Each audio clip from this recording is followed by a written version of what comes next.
there are parking standards for C3 and C4 which are identical. This is a seven-person HMO. C4 goes up to 6 persons. So there aren't specifically described parking standards for large-scale HMOs, and the requirement is for each case to be considered on its merits.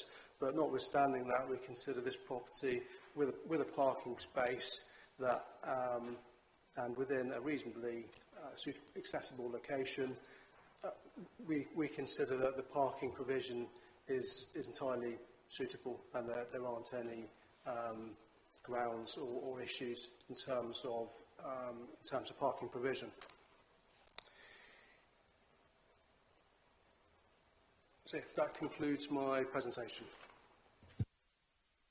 Okay, we've got one public speaker I'm aware of, and that would be, sorry, my paper's coming on. Tobias Beacon. You have 3 minutes to start speaking, please. Thank you, Chair, and good afternoon, members. My name is Toby Deacon. I'm the planning agent working on behalf of the applicants, Rivers Birtwell. Firstly, I'd like to thank the case officer for their thorough and balanced assessment of this proposal and for working constructively with us throughout the determination period. This application seeks permission for the change of use of a C3 dwelling to a 7-bedroom HMO alongside a modest single-storey rear extension. Turning to principle, policy H2 is the key policy. In this case, the proposal is compliant.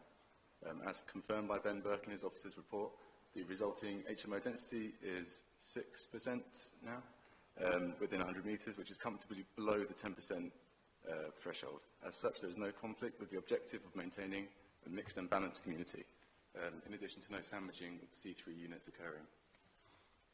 I want to acknowledge the concerns raised by neighbours and the ward member. We recognise that proposals of this nature can give rise to anxieties, particularly in relation to noise. I do want to assure members that those concerns are taken seriously. In respect of noise, we have specified additional noise reduction measures to reduce noise transference. These measures include a sound deadening underlay to the stairs, soft closures for all external and internal doors, and a full reconstruction of the British Iron and Steel Federation wall. The original walls are known for having quite a high level of noise transference, but the applicants are proposing to soundproof across the entire party wall. These proposed sound insulation measures will perform to a high standard, as confirmed by the submitted noise assessment, exceeding building regulations by a significant margin. Bath Environmental Protection Officer has agreed that these measures are more than sufficient to mitigate the issues relating to noise. As a secondary benefit, the reconstruction of the original BISF walls to install these measures will vastly improve the durability of the building, allowing it to remain safe for occupiers and improve the lifespan of the property. Importantly, these mitigation measures are secured by condition, including a requirement for the installation of verification prior to occupation.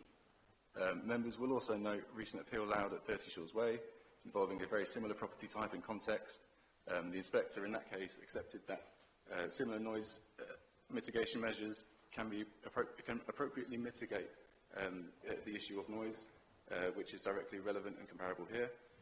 Drawing this together, the proposal has been carefully assessed against the development plan. The key concerns, particularly in relation to amenity, have been addressed through our noise reduction measures.